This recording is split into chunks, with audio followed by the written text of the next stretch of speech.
जय हिंद दोस्तों, स्वागत है आप सभी का एक बार फिर से स्टडी विद राहुल यूके के प्लेटफॉर्म में। और आज हम यहाँ पर गोरखा शासन के पार्ट 3 को डिस्कस करने वाले हैं।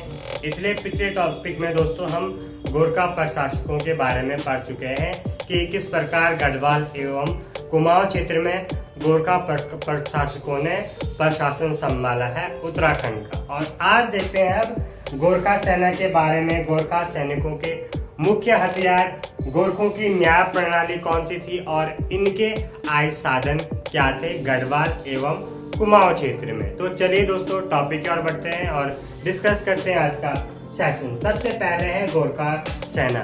दोस्तों गोरखा सेना को यूरोपियन प्रकार की सेना माना गया है। क्यों माना गया है? क्योंकि गोरखा सेना भी यूरोपियन सेना की तरह अनुशासित थी और मॉर्निंग में परेड करती थी। क्या करती थी? मॉर्निंग में परेड करती थी गोरखा सेना यूरोपियन सेना की तरह, इसलिए यूरोपियन सेना के प्रकार की तरह माना गया है गोरखा सेना को। नेक्स्ट पॉइंट है गोरखा सेना। तो बेसिकली गोरखा सेना दो प्रकार की होती थी, स्थायी एवं अस्थायी। अब सबसे पहले समझते हैं स्थायी, यानी स्थायी सैनिक कौन कौन से होते थे। तो स्थायी भी दो प्रकार के होते थे। नंबर 1 जागरिया या जागचा या जागीचा कह सकते हैं। नंबर 2 ढाकरिया, ढाकचा या माजुली। माजुली दोस्तों एक द्वीप भी है जो कि ब्रह्मपुत्र नदी पर है। तो ध्यान रखना माजुली यहाँ पर ढाकरिया के लिए यूज कर दिया गया।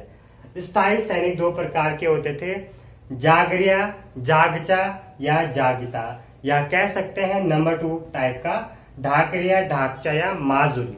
तो ये अलग अलग प्रकार के सैनिक होते थे गोरखा सेना में। अब सबसे पहले जानते हैं दोस्तों जागरिया है क्या। जागरिया सैनिक किसे कहते थे? दोस्तों जो सैनिक होते थे, फ्रेशर सैनिक होते थे। गोरखों में बेसिकली 1 साल के लिए सैनिकों को नियुक्त किया जाता था और उस 1 साल के टाइम पीरियड को या नियुक्ति काल को सैनिकों को जागरिया कहा जाता है। लिखा है यहाँ पर सामान्यतः सैनिकों को 1 वर्ष के लिए नियुक्त किया जाता था और नियुक्ति काल में सैनिकों को जागरिया कहा जाता था। सैनिकों को 1 साल के लिए नियुक्त किया जाता था और उस नियुक्ति काल को कहा जाता है जागरिया या कह सकते हैं जागचा या जागीचा। नेक्स्ट पॉइंट है ढाकरिया। ढाकरिया किसे कहते हैं? अब इसे समझिए दोस्तों। 1 वर्ष बाद नए सैनिक रखे जाते थे। जब 1 वर्ष के लिए ये जागरिया नियुक्त किए जाते थे तो ऑब्वियसली ऐसा होगा दोस्तों कि 1 वर्ष बाद फिर से नए सैनिक रखे जाएंगे। तो यहाँ पर क्या है, पुराने सैनिकों को जो ऑलरेडी जागरिया थे पहले पिछले साल, पुराने सैनिकों को 2 वर्षों तक सेना में नहीं लिया जाता था। यानी जो जागरिया है उनको अब 1 वर्ष के बाद 2 वर्षों तक सेना में नहीं लिया जाएगा, उनको सिर्फ आपातकाल के दौरान ही बुलाया जाएगा। तो इस प्रकार के सैनिकों को कहा जाता है ढाकरिया, ढाकचा या माजुली सैनिक। तो इस प्रकार कैटेगरी वाइज डिवाइड कर दिया गया है यहाँ पर गोरखा सेना को।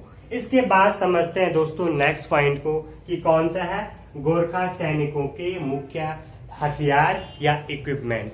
कौन कौन से हथियार गोरखा सैनिक प्रयोग करते थे युद्ध के समय या अपने भोजन प्राप्ति के समय, क्योंकि शिकार के लिए भी हथियारों का प्रयोग किया जाता था उस समय। तो अलग अलग चीजों के लिए अलग अलग चीजें यूज कर दी जाती थी।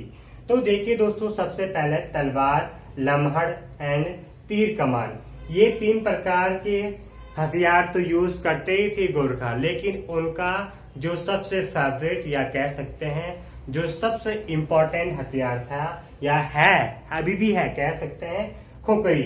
जो सबसे इम्पोर्टेंट है दोस्तों खुकरी। खुकरी गोरखों का एक इम्पोर्टेंट हथियार है। अब देखिए दोस्तों खुकरी बनाने का केंद्र गढ़ीनगर डोटी में।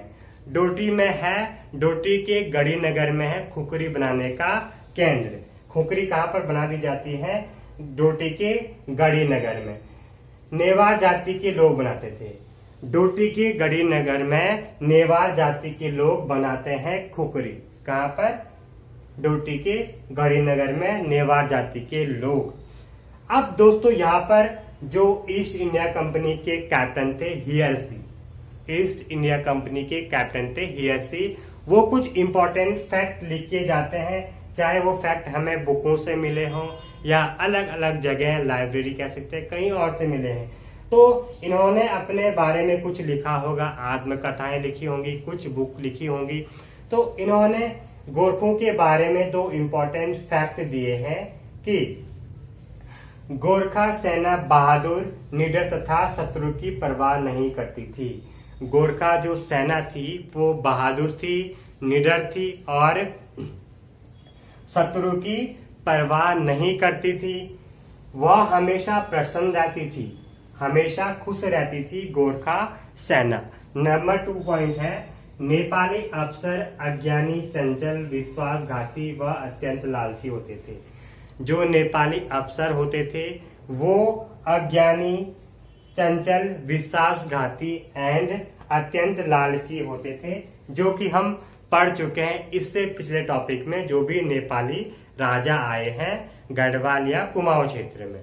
तो दोस्तों अब देखिए यहाँ पर भले यहाँ पर राजा नहीं ले रहे, लेकिन जो उनके प्रवर्तक थे कह सकते हैं, जिनको उन्होंने गढ़वाल या कुमाऊं का प्रशासन संभालने के लिए दिया था, उसमें हम डिस्कस कर चुके हैं कि कौन कौन यहाँ पर, जैसे हमने नरशाही के बारे में पढ़ा था, तो काफी आतंकवाद फैलाने वाला सुब्बा कह सकते हैं था, जो कि हम पढ़ चुके। तो अब देखिए दोस्तों, इसमें ये पॉइंट तो हो चुके हैं क्लियर। अब बात करते हैं नेक्स्ट इंपॉर्टेंट पॉइंट की।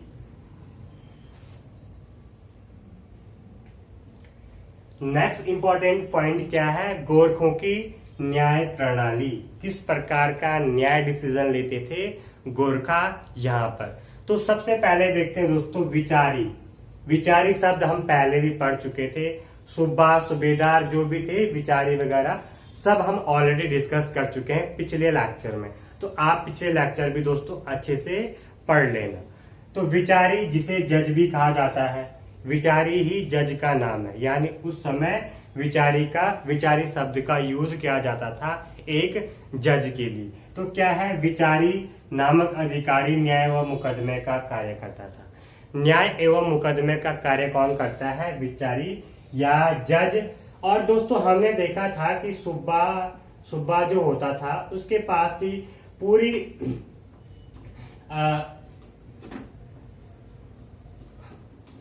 उसके पास भी पूरी शक्ति रहती थी किसी कह सकते हैं किसी अपराधी को फांसी देने के लिए, उसको मौत की सजा सुनाने के लिए। तो यहाँ पर क्या है, यहाँ पर जब वो बेसिकली सुब्बा जो थे दोस्तों, वो सारे यहाँ पर हिमाचल अभियान या कांगड़ा अभियान में बिजी थे, यानी ये सारे जितने भी सुब्बा रहे इंपॉर्टेंट, सारे बिजी थे कांगड़ा और हिमाचल अभियान में।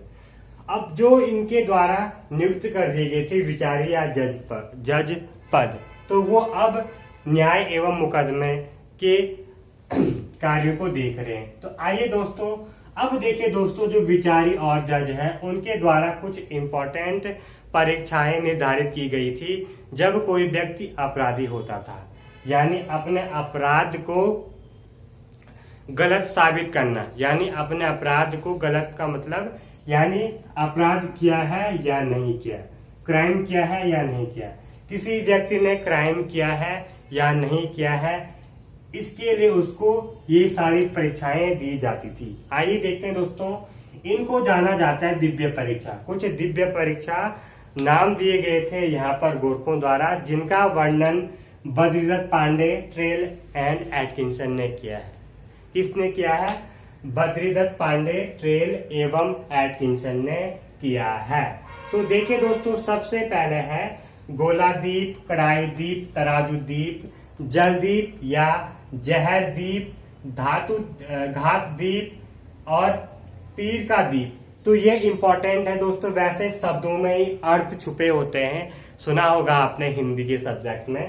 तीर का दीप यानी तीर कमान, घात लगाना किसी पे, देवी देवता वाला सीन। जलदीप दोस्तों जहर दीप, इसका भी अलग ही मीनिंग आता है। तराजू दीप तोलने वाला। कढ़ाई दीप, गरम कढ़ाई में हाथ रखवाना, ऐसा कुछ था। गोलादीप भी कुछ ऐसा था, गड्ढे वड्ढे में रखने का सीन। लेकिन दोस्तों हमें इतना डीप नहीं पढ़ना है, हमें इतना डीप जाने की जरूरत नहीं है, क्योंकि इतिहासकार भी इनके बारे में परफेक्ट नहीं बता पाए। तो आपको सिर्फ ध्यान रखना है कि कौन कौन सी दिव्य परीक्षाएं थी इनके समय। और सपोज दोस्तों कोई व्यक्ति कोई क्राइम करता था, तो अगर वो मना कर दे मैंने नहीं किया, तो वो जबरन इसको ये सारे परीक्षाएं करवाते थे, यानी क्राइम के अकॉर्डिंग परीक्षाएं करवाते थे। सपोज किसी व्यक्ति ने कोई गुनाह कर दिया, किसी ने किसी को मार दिया, हत्या कर दी, तो उसके हाथ डुबो देते थे कड़ाई जीप में। अगर हाथ जल गया तो मतलब उसने पाप किया। दोस्तों अगर गरम कढ़ाई में आप हाथ रखेंगे, तेल की गरम कढ़ाई में हाथ रखेंगे, तो ओबियसली हाथ जलेगा ना। तो यहाँ पर ये अलग अलग मानसिकताएं थी दोस्तों इन शासकों की। अगर कहते थे अगर पाप नहीं किया, हत्या नहीं किया है, तो हाथ नहीं जलेगा। ये एक प्रकार से अंधविश्वास टाइप की बात है। अब समझते हैं दोस्तों, आपको सिर्फ इंपॉर्टेंट पॉइंट ध्यान रखना है। तो कौन सा इंपॉर्टेंट पॉइंट? नेक्स्ट पॉइंट है दोस्तों, ट्रेल गंभीर अपराध पर हाथ नाक काटी जाती थी। कमिश्नर जो ट्रेल है वो कहते हैं कि गंभीर अपराध, सपोज कोई व्यक्ति गंभीर अपराध करता है तो उसके हाथ नाक कान काट दी जाती थी। किनके द्वारा? गोरखों के द्वारा।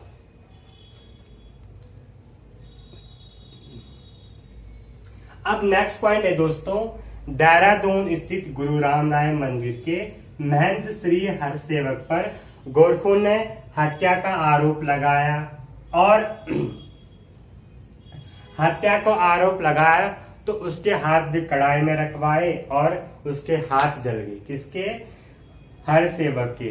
किसके? देहरादून स्थित गुरु राम राय मंदिर का जो महंत था श्री हरसेवक, उसके हाथ भी डुबो दिए थे कड़ाई में, तो उसके हाथ जल गए। इतना इंपॉर्टेंट नहीं है लेकिन ध्यान रखना। दूसरा अब डिस्कस करते हैं गोरखों के आय के साधन।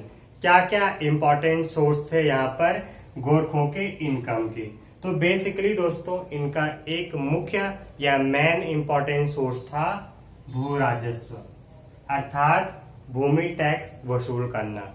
इससे पिछले लेक्चर में मैंने आपको बताया था कि जब गोरखा भूमि का मापन करते थे तो मापन के अनुसार किसके पास कितनी भूमि है उतना टैक्स वो वसूलते थे। अब देखिए दोस्तों यहाँ पर गोरखों ने क्या किया अपने आय के साधन के लिए। गोरखों ने चंदों की 36 रकम 32 कलम की प्रथा को समाप्त कर दिया। गोरखों ने क्या किया? जो चंद डायनेस्टी के राजाओं की प्रथा थी 36 रकम 32 कलम, उस प्रथा को समाप्त कर दिया और अपने नए नियम लागू कर दिए और नए कर लगवाए। गोरखों ने यहाँ पर नए कर लगवाए थे प्रजा पर। कौन कौन से कर हैं आइए अब डिस्कस करते हैं। नंबर 1 है बहता कर।